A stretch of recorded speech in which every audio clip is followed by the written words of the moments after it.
Good morning everyone, and look where I am. It's time to visit some space stuff. Okay, it's 10:15. We're ready to begin the free 15-minute rocket garden tour. So first of all, let me introduce myself. My name is Mark Smith. I'm here to represent NASA, and we thank you all for being here today. Okay, now these are real rockets. By the way, we'll be done by 10:30. This is a 15-minute quick tour. These are real rockets. These are spare extra rockets. We didn't use them all. The most recent one, if you come over here just a little bit, you see that teal-colored one, kind of green teal-colored one there? That is a Delta II rocket. That's the most recent rocket we put in the rocket garden, and it's been a workhorse rocket for us. So we've used Delta II rockets like from 1989 to 2018. Fairly recent, great rocket. A lot of stuff was launched on Delta IIs. If you use a cell phone, right? We all use cell phones, right? You're talking to a GPS satellite. Most of the GPS satellites, there you go. Air Force, pretty cool. There's an Air Force base down the road. Anyway, Delta IIs were used to launch the GPS satellites, and they were launched from here. A couple of rovers went to Mars too, by the way. That was in 2003 on Delta II rockets like that. They were called Spirit and Opportunity, and they're on Mars right now. The rest of the rockets are from 1950s. Here comes another one coming up right here. That's pretty cool. Spectacular craft. Air Force. We have an air show today too. How about that? Anyway, let's go to the rocket garden here. But these are from the 1950s, 1960s, the other rockets here. We have another space area here too, by the way, just so you know. That's probably where those planes are coming from. Down the road about 6 miles, a little bit south, 10 kilometers, that is the Space Force Station. Cape Canaveral Space Force Station. They got a big runway there, military, so that's probably where the planes came from. But they have launch pads on location. We have launched last night. Everybody see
Oh.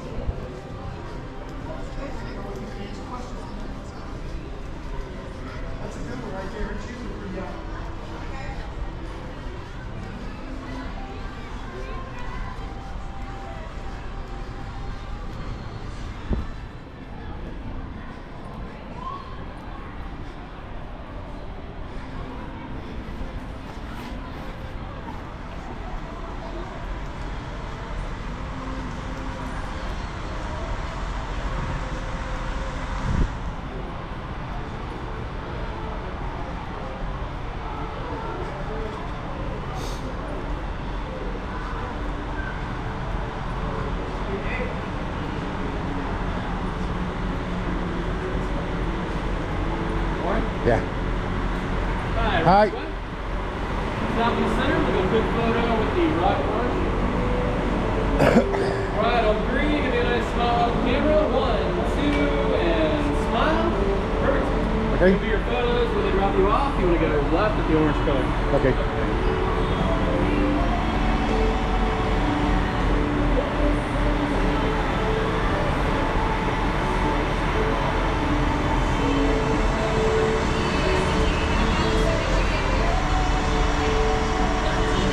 Hello. Good morning. Hello.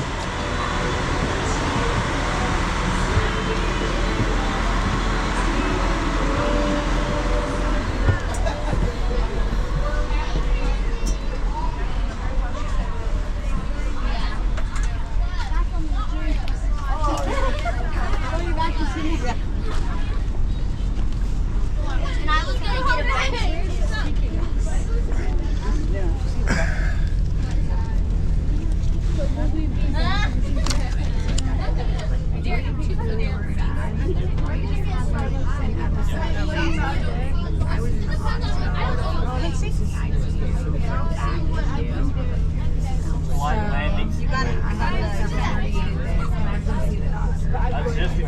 Okay, so you guys are sitting in the lift area. Great job on the seatbelt. I need you to have a seatbelt on for me, and I'll have to you guys need to have your seatbelts because you're the We were down on my parents, so we didn't think here for 4 hours.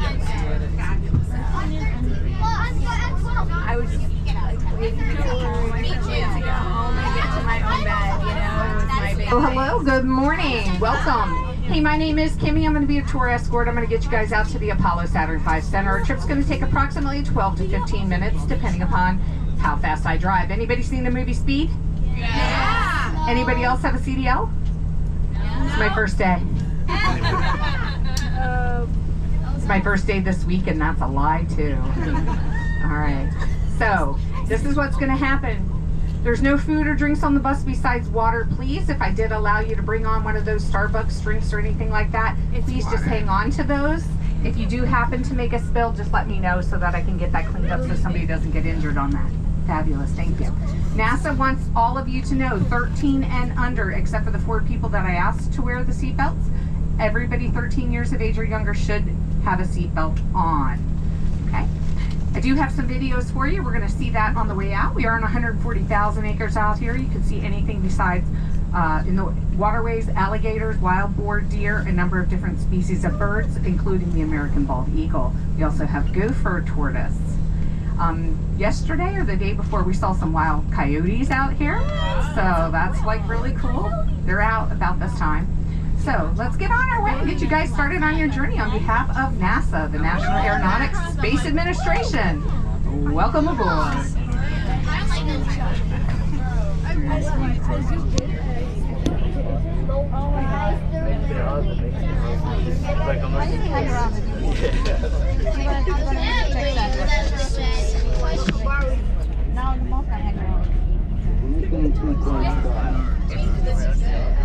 I do. You do? Wait, are they coming back to pick us? No, there's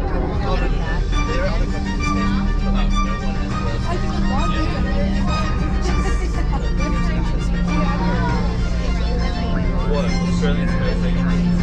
What do we do? We make posts. That's it. We have pondered our place amongst the stars since the dawn of humankind.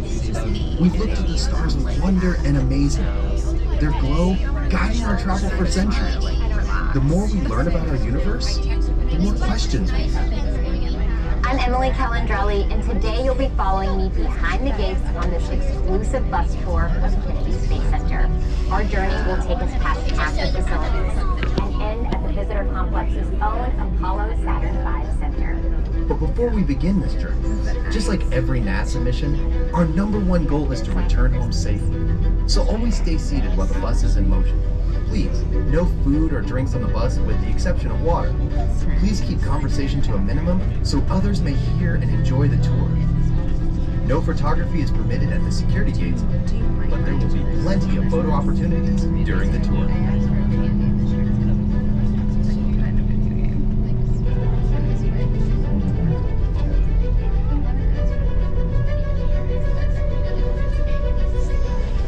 This rocket that you'll see standing tall in front of KSU's badging station is the Mercury Redstone rocket. It represents NASA's earliest efforts to send humans into space. These Redstone rockets were formerly ballistic missiles provided to NASA by the U.S. Army. In October of 1958, NASA formally organized Project Mercury with a mission to investigate man's reaction to this new environment and safely recover the capsule and its pilot. Man rating for human spaceflight on what was previously a ballistic missile was no easy task. After several modifications and test flights, a Mercury capsule carrying Ham, a chimpanzee, was successfully launched and recovered on January 31st, 1961. Just months later, on May 5th, astronaut Alan Shepard launched on a Mercury Redstone rocket, becoming the first American in space. If you take a peek at that Mercury Redstone rock at the very tippity top, the red section up there, that's actually the launch abort system. The blue section that you see there at the bottom, that's exactly what you think it is, but as the bus is rolling closer to your mind, you're thinking there is no way. Let me assure you, in 1961, that's exactly how it was done. That is the launch pad. So my, how things have changed over the years.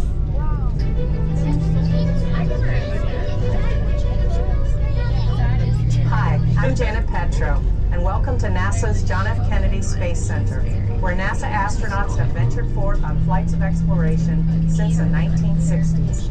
And what an exciting time to visit our multi-user spaceport. Through our Commercial Crew program, we are sending astronauts to the International Space Station from American soil for the first time since the Space Shuttle program ended in 2011. We're continuing to launch new research experiments and supplies to the space station with our commercial resupply services and launching the most technologically advanced scientific instruments to date into space through our launch services program. This all culminates in our ultimate mission, the Artemis program, where NASA will return to the moon, this time with the first woman and first person of color, and continue on to Mars. In all our history, there's been one common theme woven throughout our DNA. It's our insatiable desire to explore beyond our home planet in our never-ending quest to expand our knowledge of the universe. As you venture behind the gates, you'll find a community of the most talented, dedicated, motivated workforce anywhere in the world who believe in the unlimited potential of space exploration. This is an active spaceport where new things are happening every day. You never know what you might see, so enjoy your tour. All right, I'll be making a left-hand turn here, and as soon as I do, the very first thing that you're going to see is the vehicle assembly building. But what I really want you to know is that it's still 5 miles away. Also up here on the left-hand side, I'll go like this. That's going to be Hangar X for SpaceX. That's where they refurbish those Falcon 9 booster rockets. Take a peek down that driveway. We never know what we're going to see. You are now approaching the Vehicle Assembly Building, or as NASA calls it, the VAB. It is one of the largest buildings in the world by volume, and is the place where NASA completes the final assembly of its rockets before launch. The sheer scale of this building is hard to grasp, even when you're right next to it. Do you ever feel really small when you think about space? What about when you're standing next to a skyscraper or a really big bridge? Well, I feel about as small as an ant right now. I'm standing inside the Vehicle Assembly Building trying to grasp how large it really is in here. It has 4 bays. Each bay has 2 large horizontal doors below it and 7 smaller vertically opening doors above it, tall enough to fit the world's largest rocket through. In fact, these are the largest doors in the world. Construction of the VAB required 65,000 cubic yards of concrete, 45,000 steel beams, 1 million steel bolts, amounting to almost 100,000 tons of steel. Notice the flag painted on the outside of the VAB? It's the size of a 21-story building. The blue section alone is the size of an NBA basketball. Each star is 6 feet across, and each red and white stripe is wide enough for this bus to drive down. And the entire VAB? It's so huge that the Roman Colosseum would fit on the roof with room to spare for a parking lot. By volume, the VAB fit 3.5 Empire State Buildings, and it would take 250 billion ping pong balls to fill it. It was built in the 1960s for the Apollo program. Every Saturn V rocket that sent humans to the moon was assembled right here. Every space shuttle mission also assembled within these same walls. After the space shuttle program, a major renovation to the inside of this building began to accommodate NASA's next generation of rockets, the Space Launch System, or SLS. Lockheed Martin has developed a capsule called Orion that will sit atop the SLS rocket. This capsule is designed to facilitate human exploration of the moon and eventually Mars.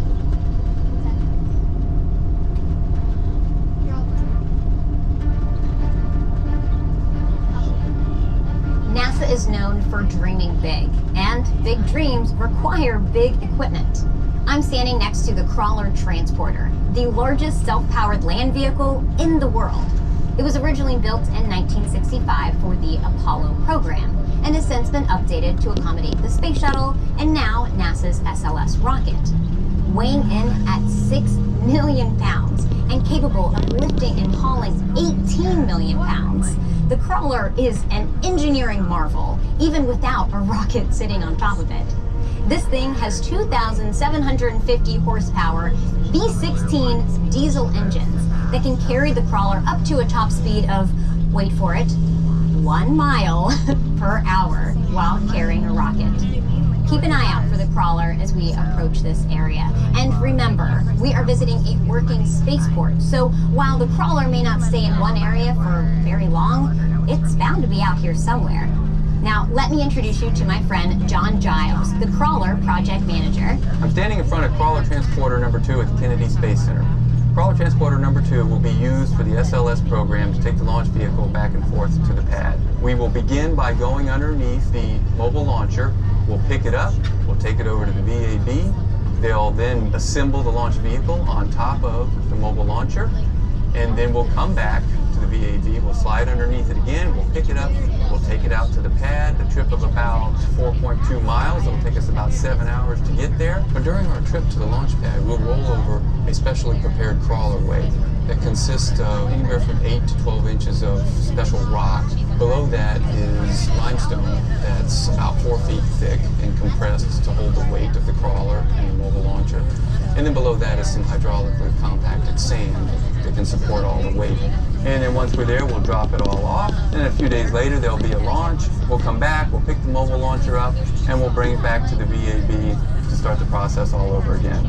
With 50 years and some 3,000 kilometers or 2,000 miles on the clock, NASA expects the crawlers to be in operation for at least another 3 decades. How cool is that? The latest refurbishment is complete and preparation is well underway for the first SLS mission. The crawler will be doing what it was originally designed to do once again, which is moving rockets.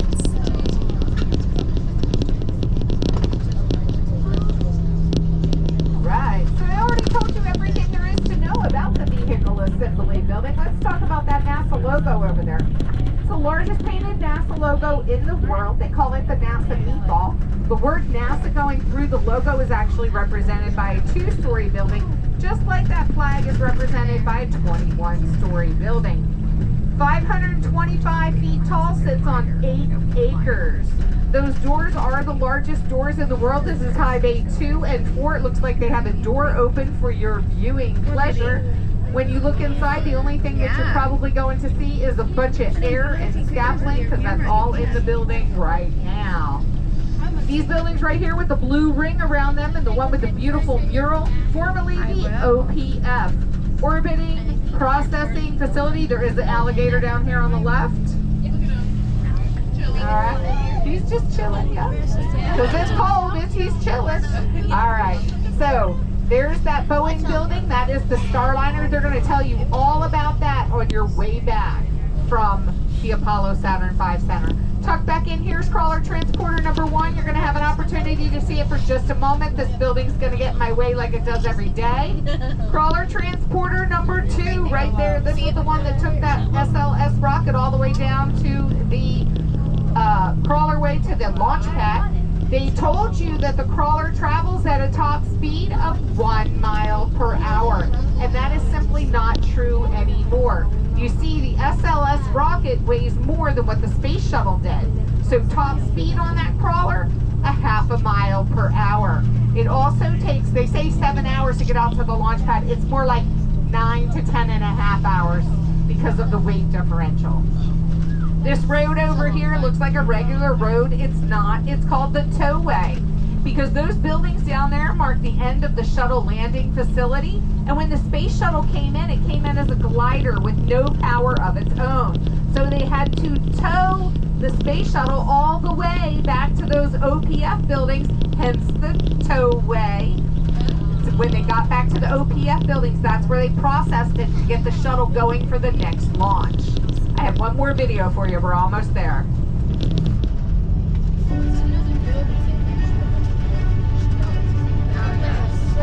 But why, some say, the moon? Why choose this as our goal? And they may well ask, why climb the highest mountain? Why 35 years ago fly the Atlantic? Why does Rice play Texas? We choose to go to the moon. We choose to go to the moon.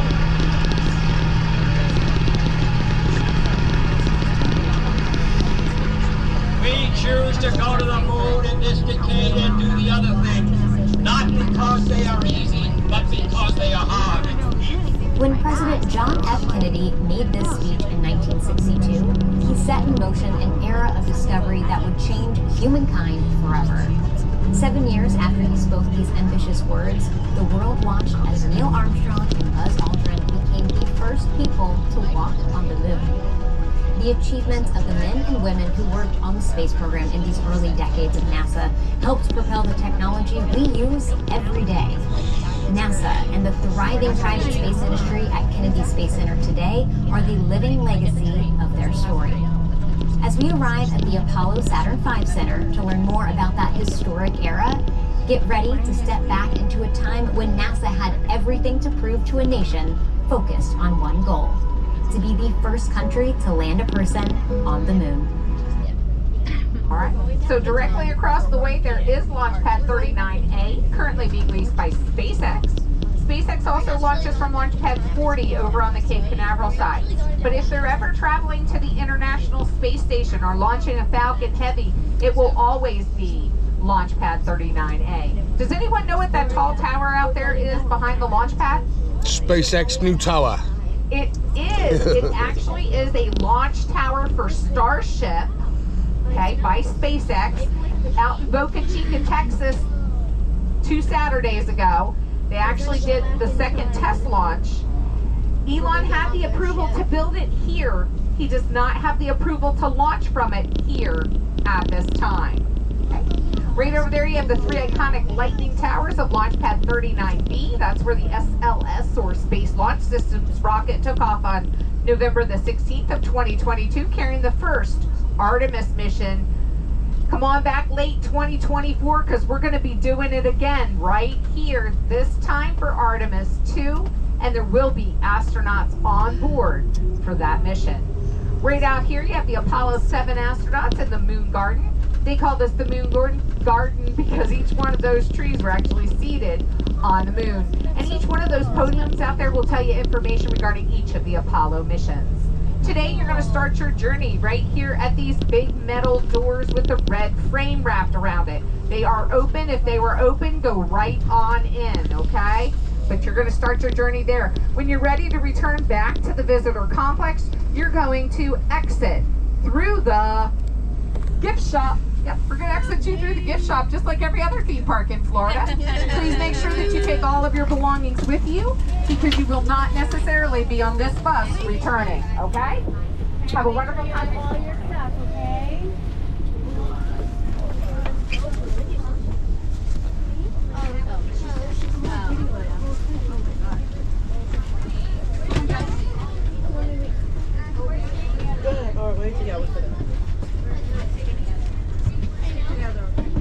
Go ahead. I can out with you guys. Go. I'm first time. I know. Be careful. Hi guys,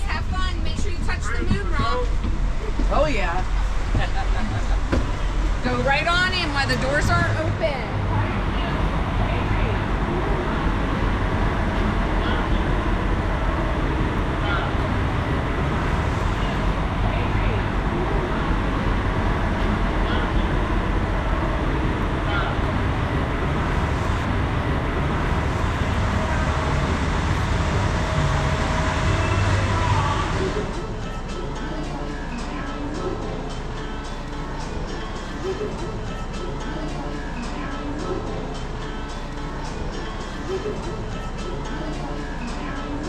On behalf of NASA and Kennedy Space Center, welcome to the Apollo Saturn V Center. And now, it is with great pride that we present the story of NASA's Apollo program, the greatest adventure mankind has ever undertaken.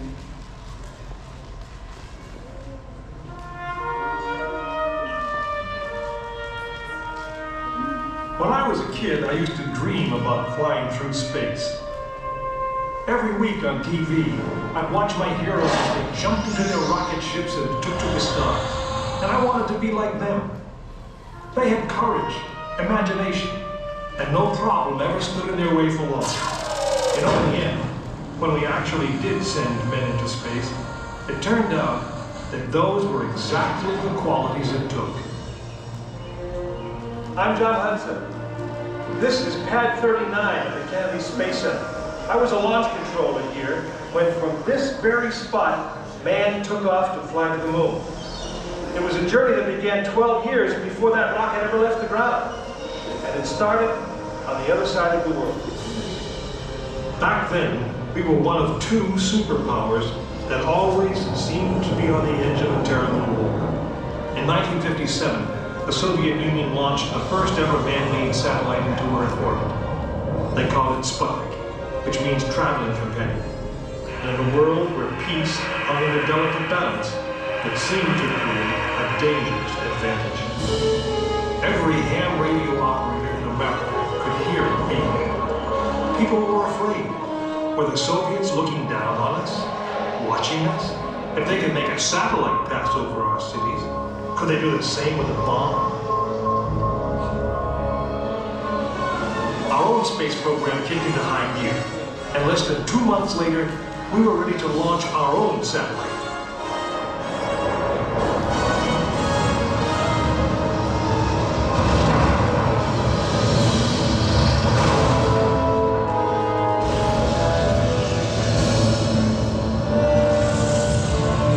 It was being called the space race, and we were running a distant second. In 1961, we fell even further behind. Soviet cosmonaut Yuri Gagarin became the first man into space, circling the world in just 89 minutes. We had our own astronauts, and they were eager and ready to take the big ride. But our manned space program couldn't seem to get off the ground. We stuck with it, and on May 5th, 1961, things finally started going right. Astronaut Alan Shepard took his ship Freedom 7 6.5 miles into space. America had its first space hero.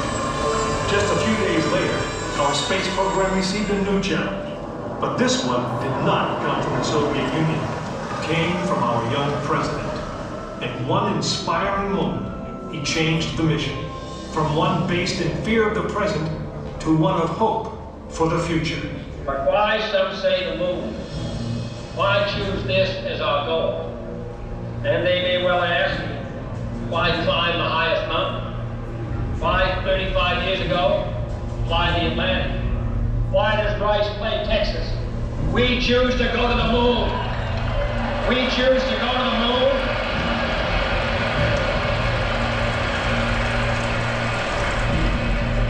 We choose to go to the moon in this decade and do the other thing.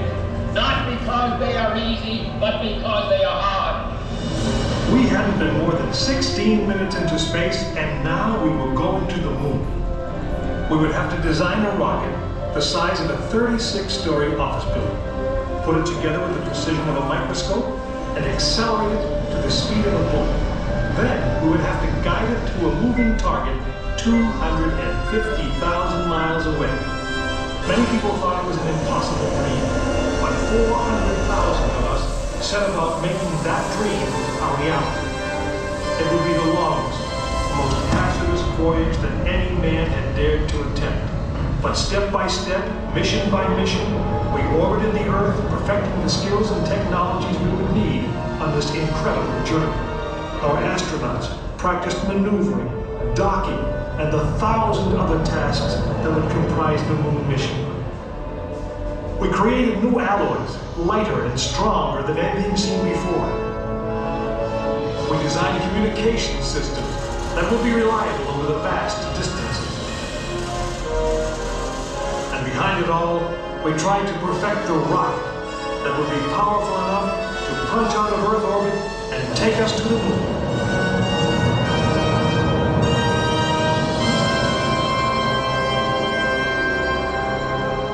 One day, however, the dream of flying to the moon almost slipped away.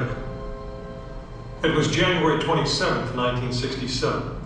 Astronauts Virgil Gus Grissom, Edward White, and Roger Chaffee were on board Apollo 1 for a plugs-out test, a full-scale dress rehearsal for the actual launch. Suddenly it happened. There was a fire in the capsule. 3 men whose lives had been in our hands were lost. Surely the opening vistas of space promise high costs and hardships, as well as high reward. But this country of the United States was not built by those who waited and rested and wished to look behind them. After Apollo 1, some thought we'd failed and that the moon was out of our reach. But we owed it to those men to learn from their sacrifice and to carry on. We started taking the Apollo vehicle apart, piece by piece. Was the design flawed? Had safety been compromised? Tough questions.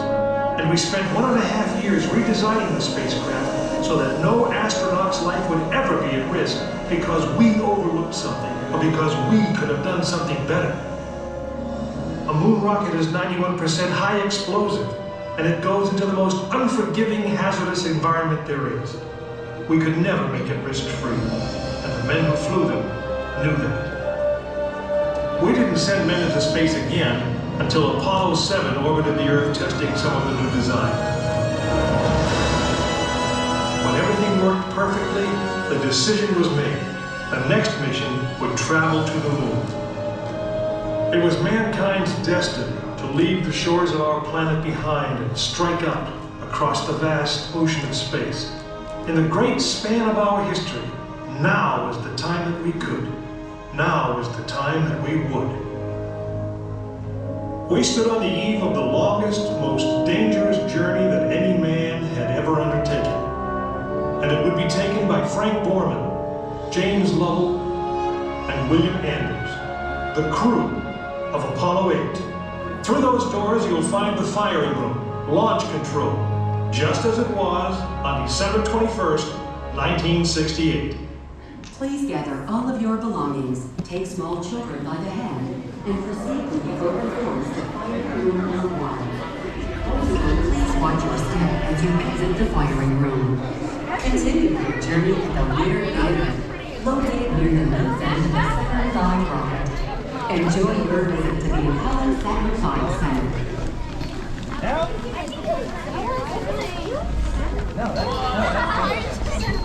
Yeah, they wanted to simulate it like quickly, see how like fuel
This is the firing room, launch control for the Apollo missions. This is not a mock-up. These are the very consoles we sat at when men first took off to fly to the moon. The tragedy of Apollo 1 had put us a year and a half behind. We were making up for it in one big leap, and we were doing it with a rocket that no man had ever flown before.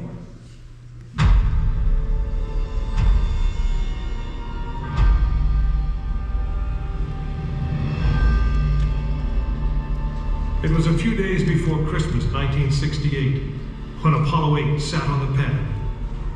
She was the first of a new kind, a moon rocket. This was the Phoenix, risen from the ashes of Apollo 1. The first Apollo crew did not die in vain. This was to be their testament.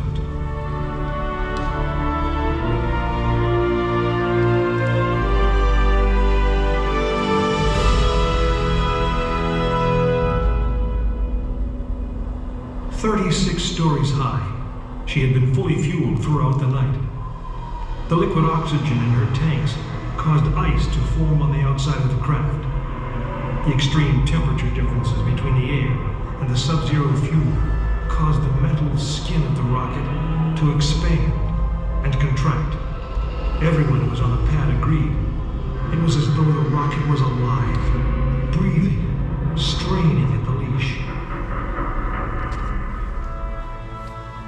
Earlier in the morning, astronauts Frank Borman, Jim Lovell, and Bill Anders had made their final preparations before taking that long ride out to the waiting spacecraft. The minimum safe distance from a Saturn V at liftoff was 3 miles. The reason was simple. When fully fueled, the rocket contained the explosive power of an atomic bomb. As the clock counted down, the astronauts and all of us in launch control went through the pre-flight checks. Our hands on the controls of the most powerful, most complex machine ever built. It had over 2 million separate systems, and to bring these men back alive, everything had to work perfectly. Each individual system had been tested, but what we didn't know was how they would perform when all 2 million began to work together. That moment would come when the countdown clock reached 0.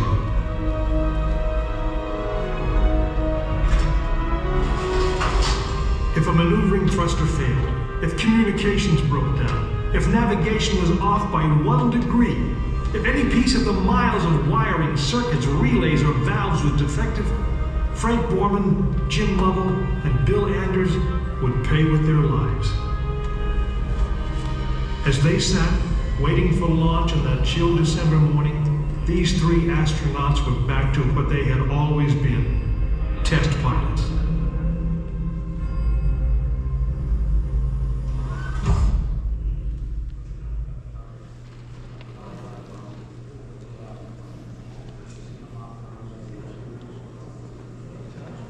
You are now in the final minutes before the launch of Apollo 8, right here where it actually happened.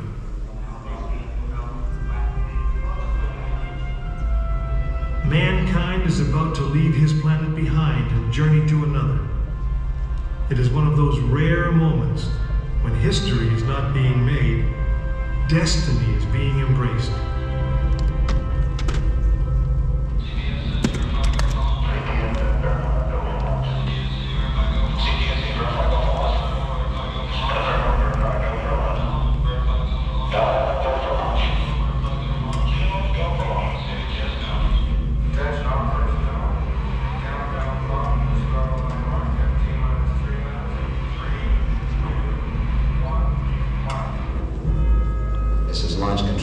T-minus 3 minutes and counting. We have completed our communications checks with the Apollo 8 astronauts in the cabin, and the communications are go.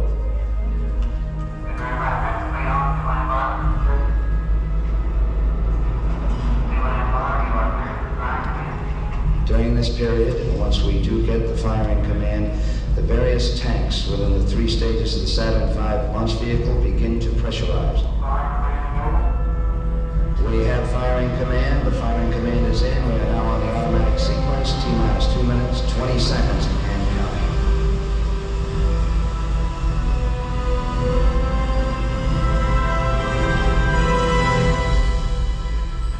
Our status board indicates that all aspects are ready. Instrument unit is ready, spacecraft ready, final check of the emergency detection system, that ready light also on. First stage preparations are completed. All systems are A-OK. Okay, keep going. And we're on. Ready to go to Cronkite. Stand by, Walter. Okay, you're on. All systems go. 1 minute, 45 seconds and counting. The first stage liquid oxygen tank has been pressurized and the pressure's still building up. Coming up in 90 seconds, mark, T-minus 90 seconds and counting. The Apollo 8 crew standing by, spacecraft commander Frank Borman, Jim Lovell, Bill Anders. We now report that the liquid hydrogen tank on the 3rd stage is pressurized, 1 minute, 15 seconds.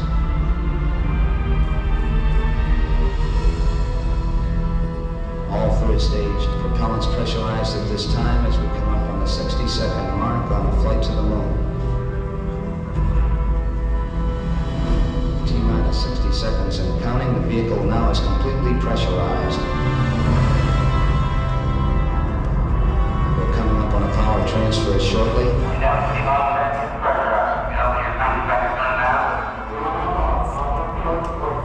We have the power transfer. We're now on the flight batteries within the launch vehicle.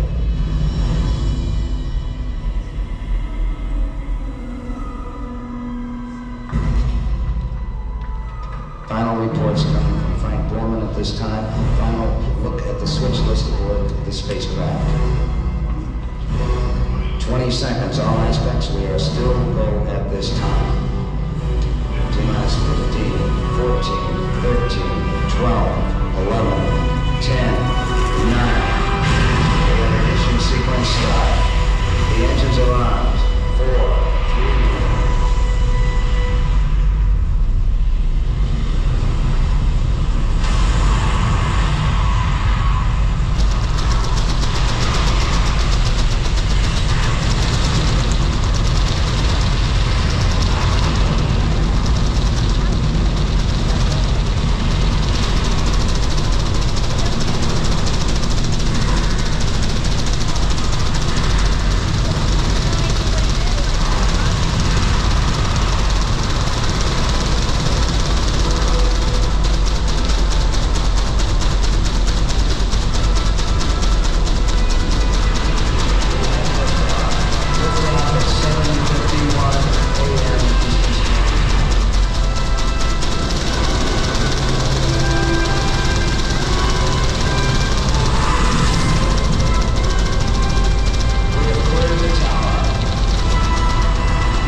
Apollo 8 successfully orbited the moon, and the astronauts returned safely to the Earth. I know. I'm Jim Lovell, and I was one of the crew of this spacecraft, Apollo 8. We were the first men to see the surface of the moon from just a few miles away. But it was the hundreds of thousands of men and women who worked in that team, and the millions of people who supported the mission that really made it possible. That way, I guess, we all went to the moon. Now, on the other side of those doors, you'll find an actual Saturn V moon rocket. It's still the most powerful, the most complex machine ever built. And I guess it's the only one that can take you to another planet. I actually got to fly one on a second flight to the moon called Apollo 13. But that's another story.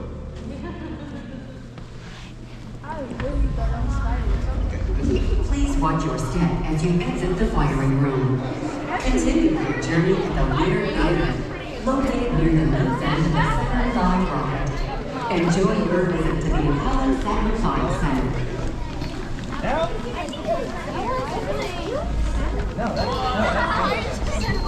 Yeah, they wanted to simulate it like quick units to see how like the fuel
Today's rockets are.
Just a lot of fun being on the moon.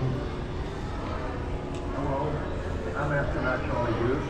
I was at Los. They gave us a car, and this little rover folded up and was bolted to the outside of the spacecraft. So as we unfolded it and deployed it, it sort of just assembled itself like this, and it just opened up, like landing gear on an airplane.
2011. No.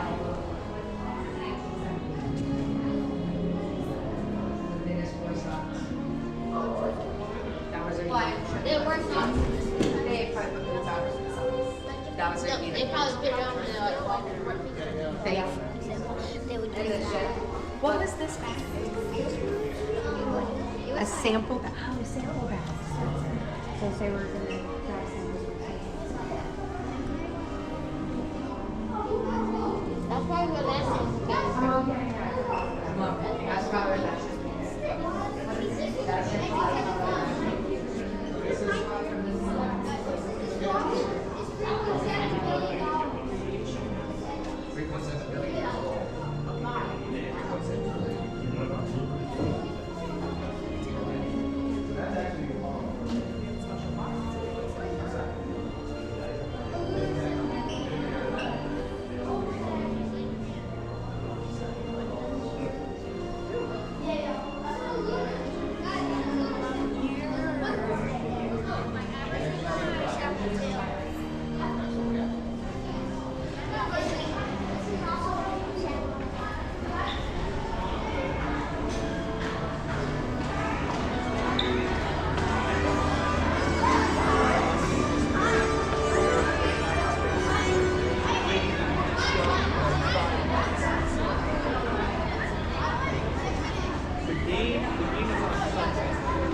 want to do this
Oh, look, it's a bus. Nobody said there's no app. Hey. Is that a snake I see? I don't know. Got him. The only thing I was told about it. Ooh, it's a chain. Oh, it's a bird's nest. What's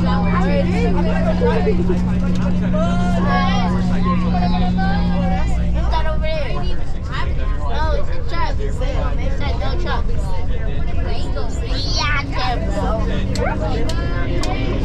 Is that an alligator? No, that alligator.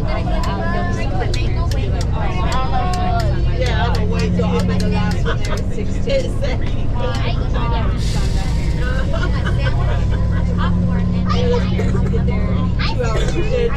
Imagine I just let this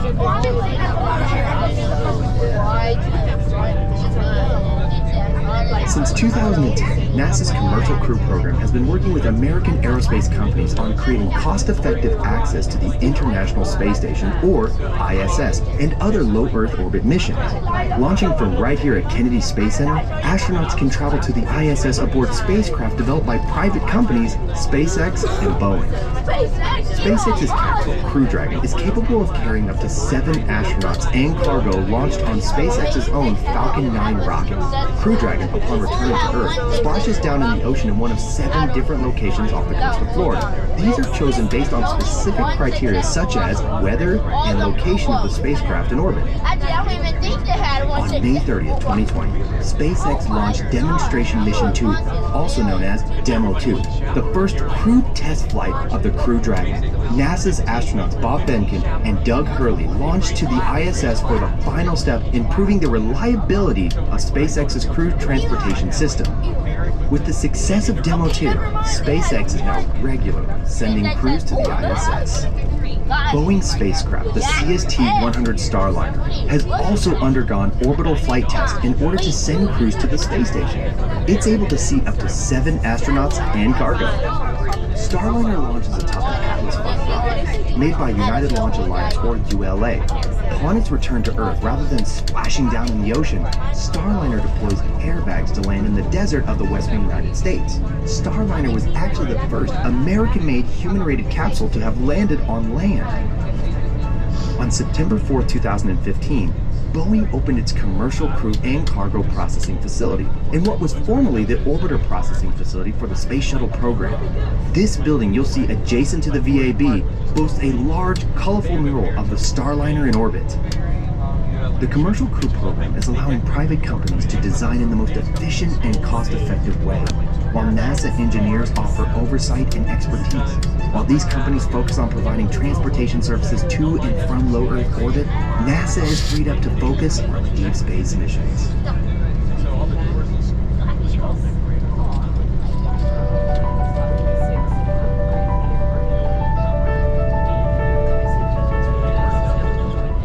Kennedy Space Center is surrounded by the Merritt Island National Wildlife Refuge. While the refuge in total takes up 140,000 acres, NASA only occupies about 7,000 acres. Other than the few launch pads and facilities you see spotted across the horizon, this area remains a refuge for 150,000 species of plants and animals. I want to introduce you to Becky Bolt, who has been a NASA wildlife ecologist here at KSC for nearly 35 years. Becky, what kind of wildlife can we expect to see here today? We have lots and lots of different kinds of wildlife. We have over 400 species that occur out here on the Space Center. Look in the ditches and you'll see lots of wading birds, tall herons, egrets, ibises. There's several species of those, and I can pretty much guarantee you're going to see some of those. We have bobcats, raccoons, all kinds of animals. Now, what is your role as a wildlife ecologist? One of the main things we do is support operations. So people always think, oh, that's launch. Well, Kennedy Space Center is big and we have a lot of employees. It's like a city. We have lots of roads, we have lots of buildings, and so there's lots of maintenance and construction. So anything that might impact the habitat or wildlife, we have to go out and we check it out. And we work with the project managers to make sure that animals aren't harmed. Gopher tortoises are notorious for this. They go places where they shouldn't be, and sometimes we have to move them. We also support launches. We do a lot of research because we help the land managers, which on Kennedy Space Center, the land managers are the Fish and Wildlife Service, because this is a wildlife refuge. We have federally listed scrub jays and federally listed beach mice. There's probably some watching this right now. And so we provide that data to them so they know how to manage the land in the best way. What are some of the more recent projects you've worked on here? The most exciting new project that we have, and it's not really new, it started in 2010, but it's been ongoing since then, is our Created Dune project. We were having problems with when there are bad storms, hurricanes, which we get a fair amount. It was destroying our primary dune here, and we were getting washover that was getting closer and closer to facilities. We created dunes and took lots of sand and spread it out and piled it up and planted it with native vegetation. Oh yeah, because you can see there's a launch pad right here, the ocean's right there, and the dune is protecting it. Right. Well, Becky, thank you so much for teaching us how nature meets technology here at KSC, and hopefully our guests on our tour will see some of this wildlife today.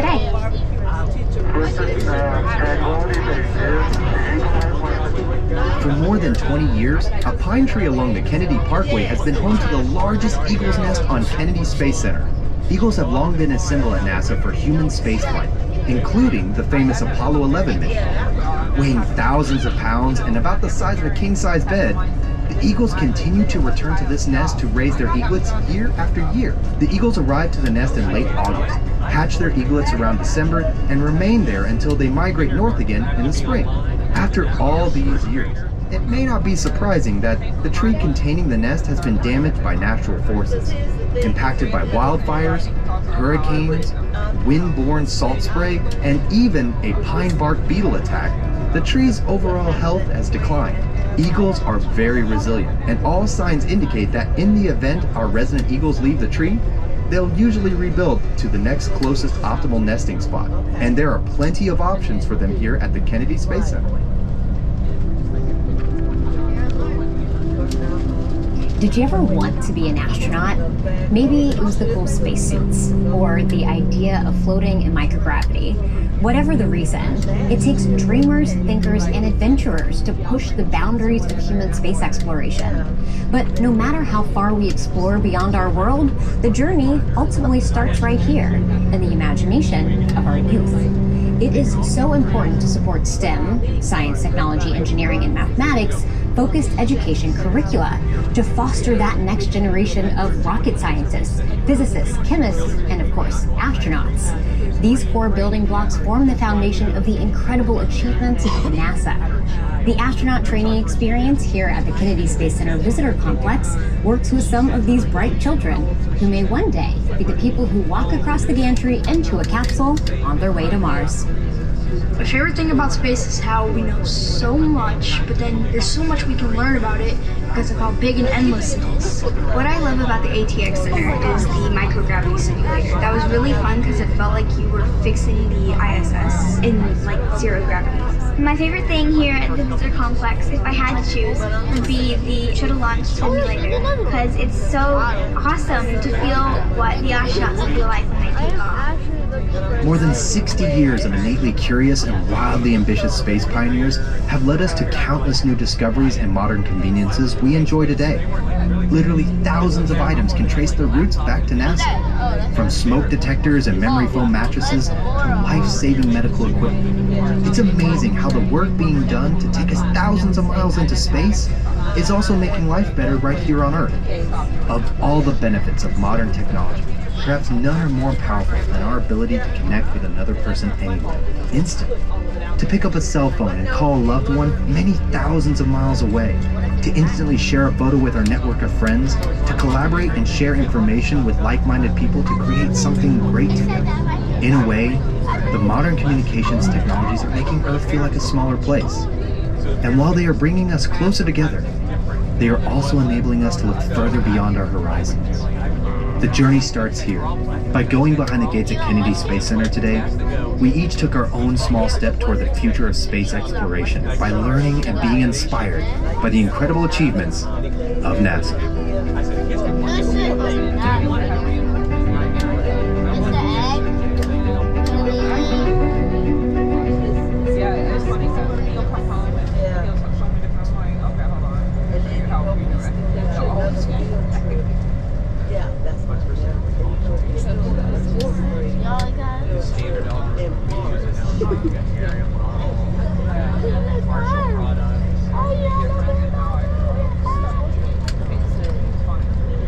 Oh, that bird! Oh, I just saw one fall today. Yeah, it's gonna be fun. And I'm because it looked like I saw a bird fall. It just fell. It cried and it just fell. They didn't want to see it. They killed the bird. I'm heard that. It said confused and died. What do you got? You got the school.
Honey? Is it just you?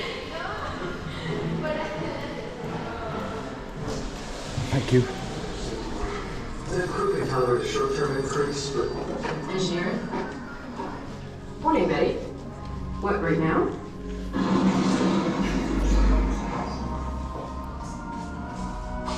Building 36? I didn't even know there was a building 36. Must be important. Everyone's here. We got propulsion, aerothermal, flight dynamics. Anyone know why we're here? For this.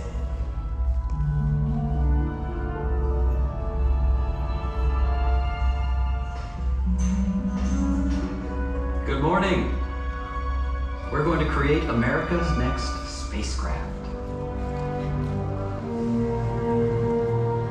It's going to launch like a rocket and land like an airplane, and it's going to be reusable.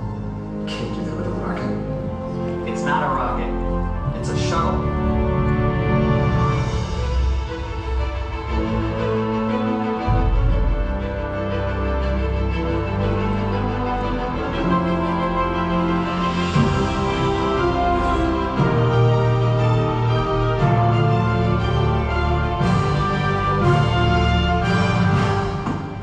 Now it's time to go to the next step. From sketch pad to launch pad. Going to the moon was a camping trip. Now our job is to work and live in space. This vehicle has to do something that we have never done before. Perform 4 key tasks and be able to do them over and over again. There is nothing easy about putting a ship back up into space, let alone a whole fleet of ships. But first, let's talk about the launch. We have never designed engines and vehicles that can be reused. But we will, and once we're in orbit, we go to work. We want to take all kinds of cargo up there in addition to the people. Science labs, satellites, and a space station. And when all the work is done, we gotta bring everybody back home. All right now, country's waiting. Let's build ourselves a space shuttle.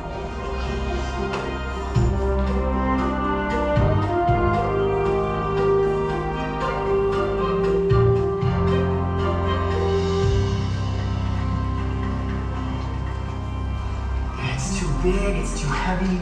We're launching one spaceship on the back of an even bigger one. What if we split the booster into its pieces? Rockets, fuel tank. It's supposed to be reusable. How do we get all those parts home? What if we just throw the fuel tank away?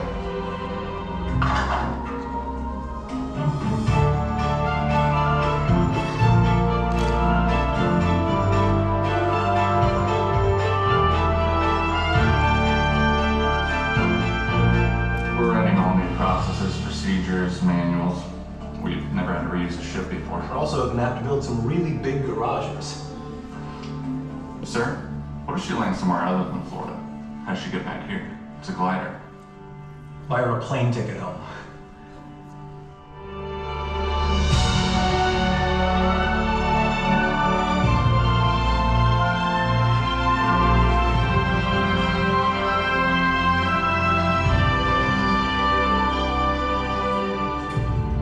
Ablative heat shields are heavy, and they burn up on re-entry. We need a more reusable solution. Silica foam tires, thousands of them, fitted together in one lightweight, reusable heat shield.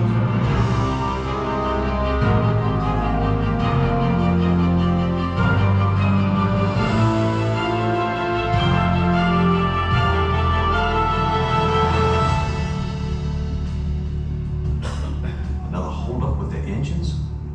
Tell me some good news with the tiles. The heat shield bond keeps failing. The tiles keep falling off. So another delay. How long? How long? 1.5 to 2 years.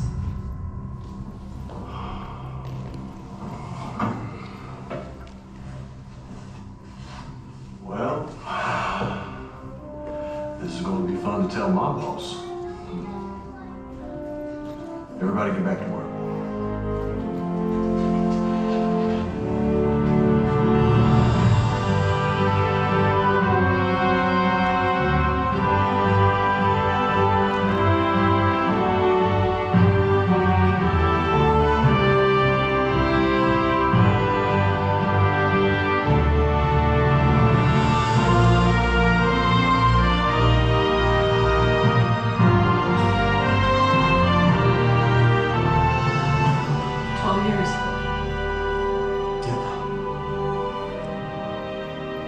How do you feel? I'll let you know when they come home. The President's message said, you go forward this morning on a daring enterprise and you carry the hopes and prayers of all Americans with you. And astronaut John Young, the commander of the mission, replied, that's a right fine speech. We sure appreciate it. The launch of Columbia marks NASA's first manned test flight that ever flown into space with people on board. Coming up on the 5-minute flight, T-minus 5 minutes and counting. After Friday's failed launch attempt, it does appear that the shuttle will take off.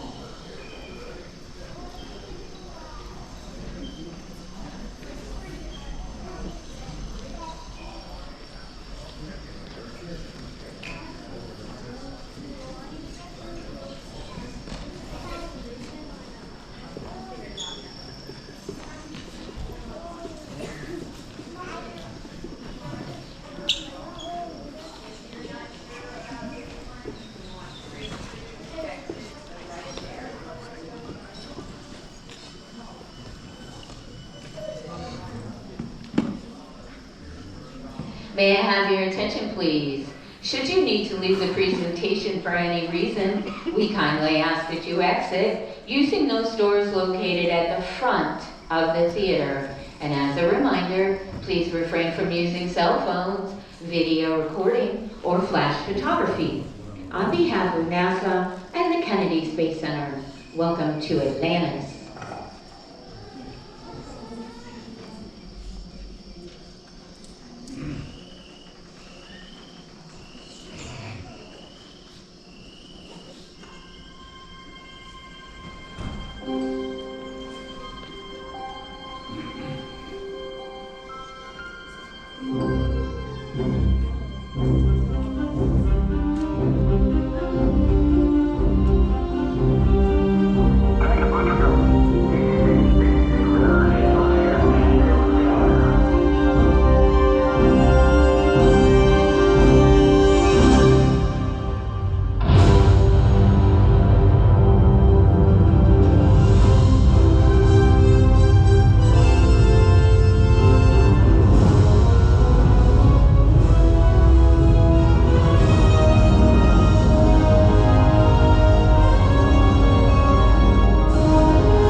Hi, Sam.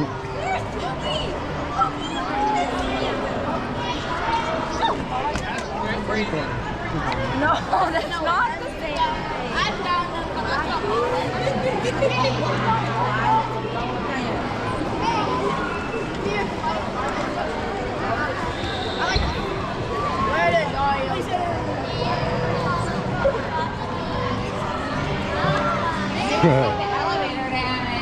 To infinity and beyond. We're gonna stay together. Elizabeth! Victoria! Elizabeth! Victoria! We need to start heading down! Taylor, Nadel!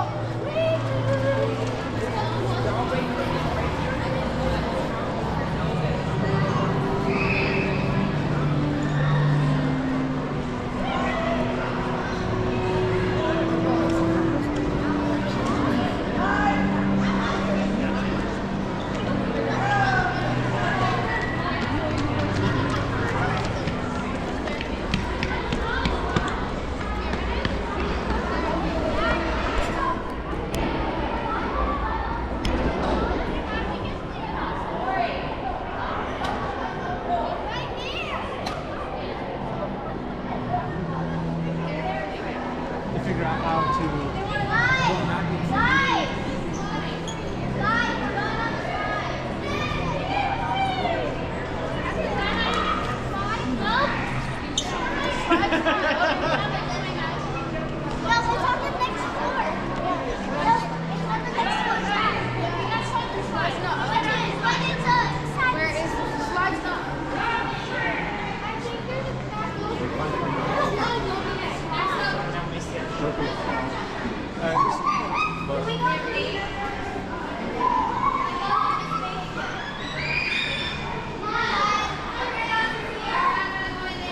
Well, we're just gonna move this on over here.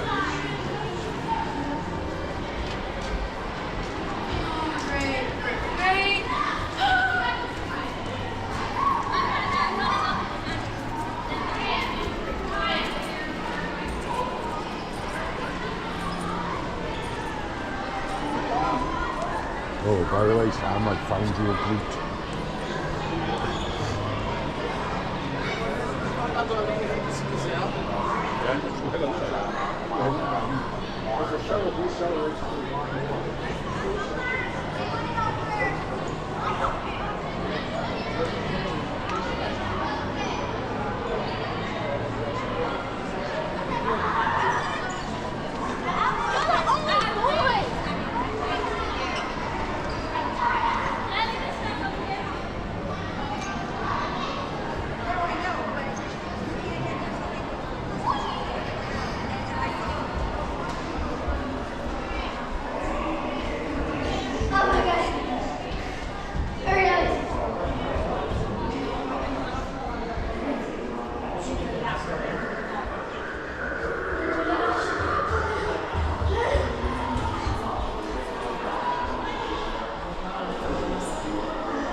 And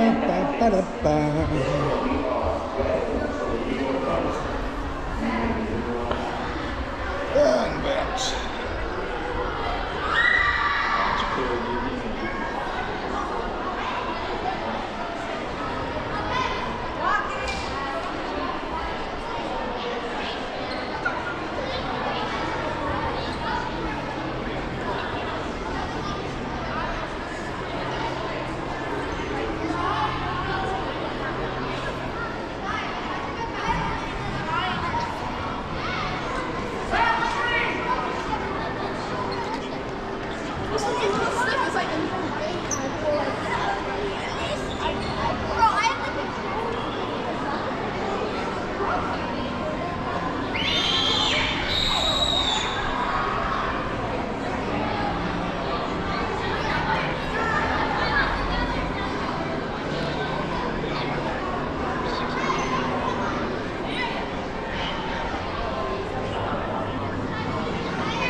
I made it once, but it was on a continuous. Hello.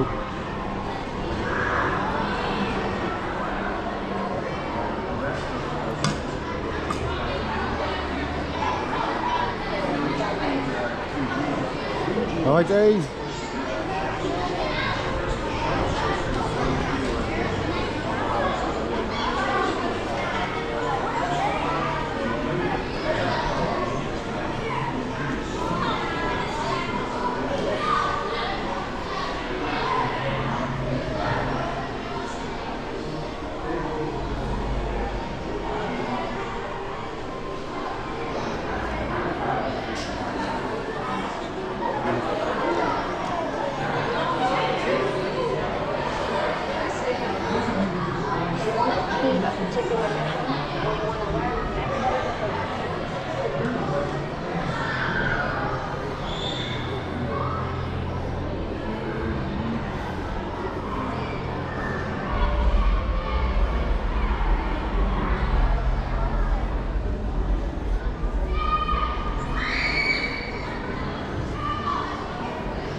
Not bad, Aid.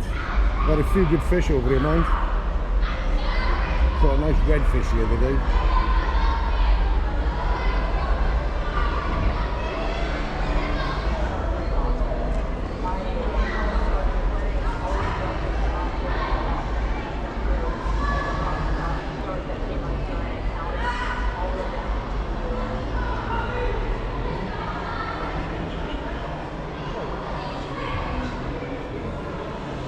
Right, I'm leaving here now, so we lose connection on here, so I'll see you all in a bit.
Stop peacocking.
Because there is no knowledge is their spacecraft they made. And Christ be one. And they must be one when you